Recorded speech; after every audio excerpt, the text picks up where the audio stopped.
welcome to another episode of Lein in the Library, the podcast where I invite Powell's most interesting and brightest students into the library to talk about topics that are interesting to them and hopefully interesting to you. And today I think we have a truly remarkable topic here and a remarkable young woman to teach us all something very important. And so I want to welcome Alyssa Akers to the studio. Welcome, Alyssa. Thank you. How are you doing today? I'm doing good. Awesome. And Alyssa is going to teach us something that, again, I want all you middle and high school students who are listening, and maybe even college students, to lean in and listen to this. We're going to learn how to live a drama-free life. So, Alyssa, why don't you tell us a bit about yourself and why this topic is so important to you? Yeah, so I've experienced what it's like to kind of be caught up in the drama. And what I realized is that I didn't really like the kind of person I was becoming. I decided to reevaluate what I was putting my focus on, what kind of people I was around. I overall just kind of decided that I needed to start seeking my approval from God instead, and I made the decision to step aside from the drama. You know, some people have this idea in their head that drama is something that they have to try and something that just kind of follows them that they can't really get away from. But in reality, it's actually a choice, and you just have to realize how to stay away from it. Okay, gal, I just heard a hot take. Drama is a choice. It's not this random parasite that follows you around, is what you're saying. Mm-hmm. So what is drama? Let's define it for the listeners. What is drama? Well, drama is pretty much made up conflict. It's like fighting for the sake of fighting, not really any actual conversation. Normally it has to do with gossip, manipulation. It normally happens when people start getting into other people's business and not really focusing on themselves. Really, drama isn't necessarily caused by the information that's being shared, but rather an overreaction of that information being shared. So drama is not necessarily the information, but maybe an overreaction. Mm-hmm. Okay. Yeah, I definitely see that. What about when people share information, though, that's supposed to be private? Is that drama? Yeah, so when people share like other people's information, that's kind of them overreacting and making it a bigger deal by telling other people. Oh, okay, I see what you mean. So it's like, okay, maybe I learn that my friend's significant other is thinking about cheating. And so I start telling everybody, even though I technically have nothing to do with it. Mm-hmm. So I've overreacted to that news. So rather than talking to my friend whose significant other it is, or even going to the person directly and saying, hey, I heard this, is it true? I decide to make it about me. And Yeah. like, ooh, look what I know. I'm this insider or something. That's interesting. Sounds like meddling. Like sticking your hands or your nose in other people's business. Okay. Why do you think people get so caught up in drama? Really, it's them trying to, seek approval from other people. It's like their way of making other people look bad so that they can look better themselves. Making other people look bad so they can look better themselves. So it's like, I'm going to gossip about somebody else, put their dirty laundry out on display, and my hope is that somehow people think, oh, they're a mess, but Mr. Lein or Alyssa, they got it together. Yeah. Sounds about right. Well, okay, what's so bad with that? What's so bad about getting in that drama and building myself up? Why is that wrong?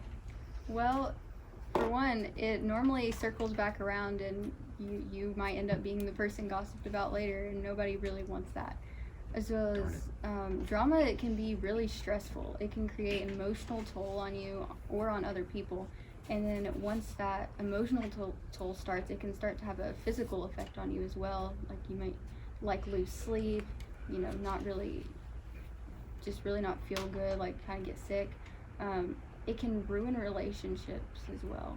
Like, for example, I can't tell you how many times I've, seen those situations play out where people will talk about other people, and you'll hear that line, man, I can't believe she did that, and then it just gets spread.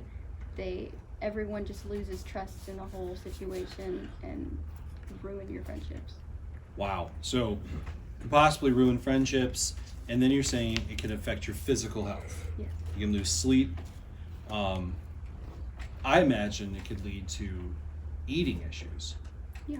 Of people either overeating or eating unhealthy because of the stress, or denying themselves, and possibly even moving into the world of eating disorders. Yeah. I have a loved one has struggled with eating disorders for the last 8 years. And it's an ongoing thing for her. I mean, it's a daily struggle. So back to you and back to your kind of mission to stay away from all this. I mean, drama does, you say it's a choice. Mm-hmm. Okay, so how is it a choice when it seems so aggressive? Like, how can people choose to avoid it? Well, one thing you can do is try and stay away from unhealthy relationships. The people around you are going to affect what you end up hearing about, what kind of opinions you're going to have, things you'll believe, your overall emotions. If you stay away from people that tend to gossip a lot, or that maybe put you down or compare you to others, people that try to change who you are, those are examples of unhealthy relationships that can cause drama. Another thing you can do is not feed into other people's drama that you hear about. If you listen more than you talk, and you're like compassionate to them rather than make it seem like a huge deal, it can really change, what kind of situation comes out of it, instead of adding like the negative focus on it. The last thing you can really do is recognize when it's you actually creating the drama, because lots of times people don't really realize that they're the ones that are seeking for attention.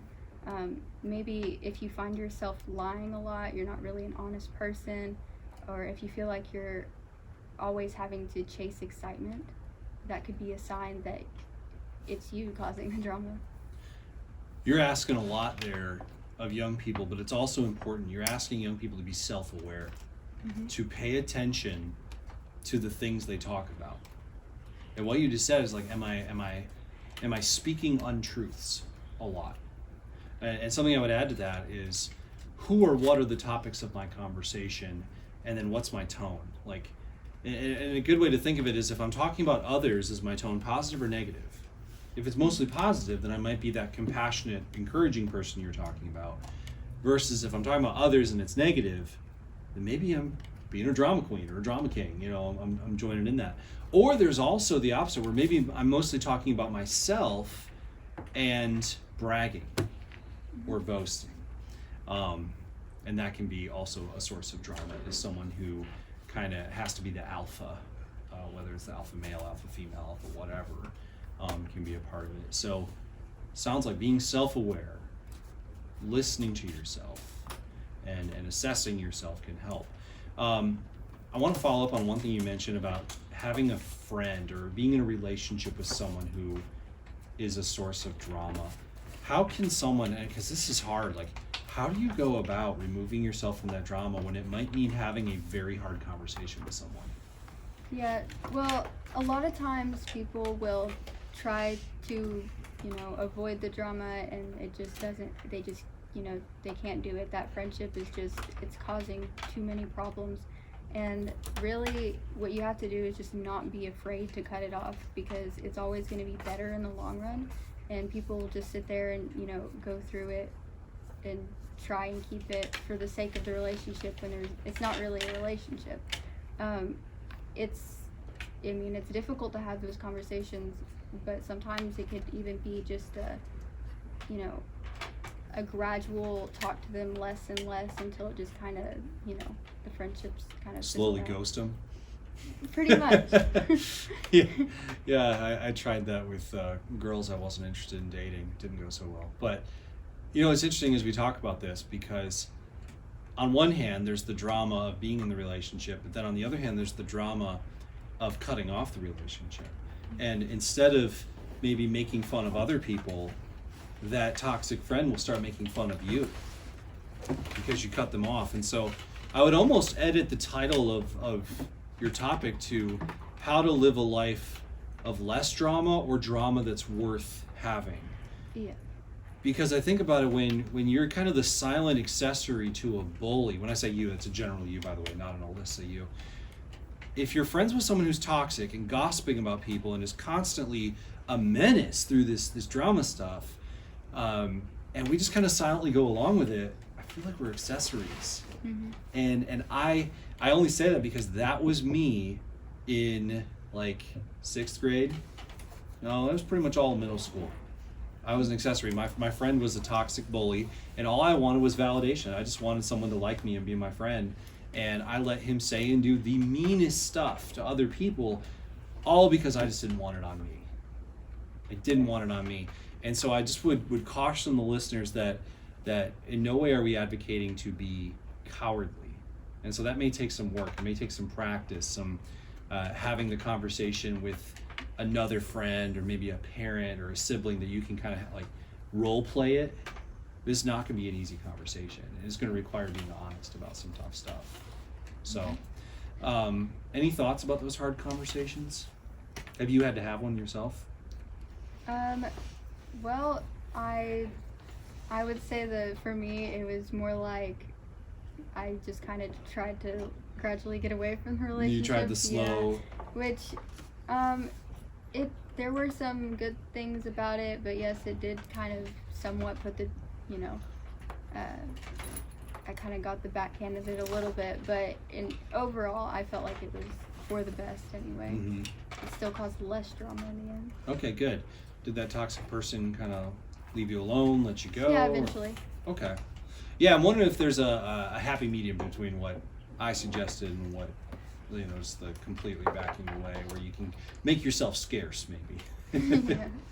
Yeah, I think that would be harder, though, with maybe that codependent toxic person who's always needing, like always texting you, always checking in on you. I think that person might be a little harder to separate from. Yeah, and mostly will depend on that person, Exactly. and we'll just have to, figure it out based on, the situation you're in. Because Mm-hmm. every situation's different. Because ultimately, bullies are actually deeply insecure. They're deeply insecure. They desperately crave validation. They desperately crave attention. And so just realize that by calling them out to that behavior, by kind of making them aware and saying, like, I don't want to give you that validation anymore, in whatever way, whether that's by being silent or by having the awkward conversation, there's going to be pushback. So kind of that whole it's darkest just before the dawn thing, that when you try to exit these toxic relationships, it won't seem better at first. Would you say that's true? Yeah. Okay, yeah. And this can be true with adults too. There's adults who act like middle school children when they should be the adults in the room. And you may have to be the adult in the room and just say, this gossip is unhealthy. So what can people do today to kind of figure out if they're the drama or if they're in relationship with someone who's dramatic, and maybe take steps to bring more peace to their life? I would say, number one, look at the people you're around. Are they the kind of person who you might be willing to be like them? Because a lot of times your friendships they reflect the kind of person you are, or eventually you start to take on their same traits and habits. So reevaluate, look at yourself, and just that's about all I can say. That's a good piece of advice, to look at your friends. A lot of us don't want to admit it because we all think that we're super independent, but the truth is that we're designed to receive input. 2 eyes, 2 ears, 2 nostrils, 1 mouth, and our entire skin can feel like we are designed to take in the world around us and adapt to it. And so when we spend considerable amount of time with people, we do become like them. We are affected by them. And so if you surround yourself with toxic, gossiping people, what do you think is naturally going to happen? Well, naturally you're going to start becoming that toxic person as well. Exactly. Yeah, absolutely. So it may not be possible to live a completely drama-free life, but I think the goal is that the drama that you do have in your life is for the right reasons. It's to stand up to the people who are destroying others and destroying relationships. And you mentioned your faith earlier. Maybe we'll end on this: is how does your faith continue to give you confidence to do the hard things? Well, it just kind of makes me have this motivation of what kind of person I want to be, and if that involves making some hard decisions, then it does. I just have to make those decisions. Well, thank you so much for coming on the podcast, Alyssa. I think this is really important information, and this isn't a finished conversation because I think it's always ongoing on how do we handle these messy relationships, and how do we also find out if we are the mess in the relationship and be honest with ourselves and change. So thanks for coming in and sharing some wisdom with us today. Thank you for having me.